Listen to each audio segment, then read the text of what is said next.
right here, let me share this. I think this is a great statistic, and it kind of goes to, Joe, what you were saying about as GWE goes up and the daily cost of mining goes up. How is this going to affect this? And this is a post by Prairie Banana, who's in the chat today. Thank you for being here. It just basically gives a very clear numerical value to the, I'll call it the halvening of TitanX. 8 million TitanX were mineable a day starting October 28th. And in May 12th, which is just about 6 months after launch, that will be cut in half. It will only be 4 million. The question I have for you, Jake, is have you done any modeling surrounding the tipping point of TitanX, where the cost of Ethereum, the cost of gas, and the potential market value of TitanX exceeds the market value will play inversely into that, but the cost to mine and the cost of gas will dampen miners, just as Joe alluded to, such that people would rather just buy off the market instead of mining out to a profitable point. Have you done any modeling around that? Like, what's the tipping point of TitanX? Is it 1 year? Is it ETH dependent? What are your thoughts surrounding that? You mean the tipping point where people want to buy instead of mine? Yeah. It's so hard to get it to that point. that's the issue.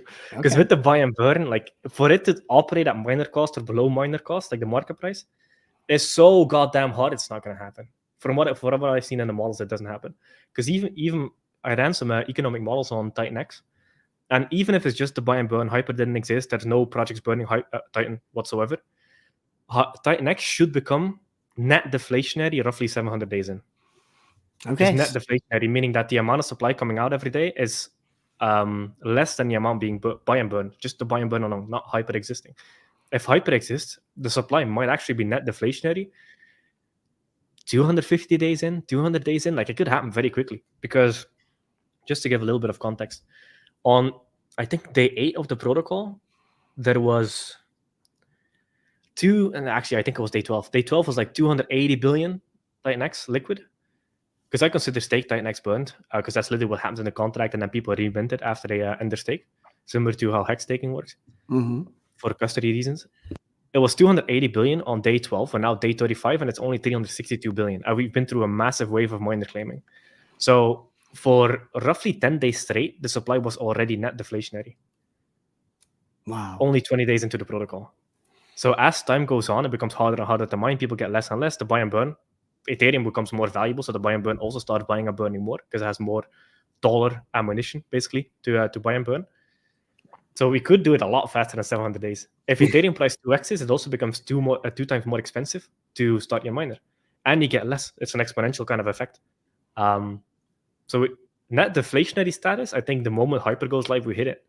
I think that could be the tipping point. Not where it's unprofitable to mine, but where it's actually net deflationary versus inflationary, which is crazy, because it's designed to go from hyperinflationary to hyperdeflationary.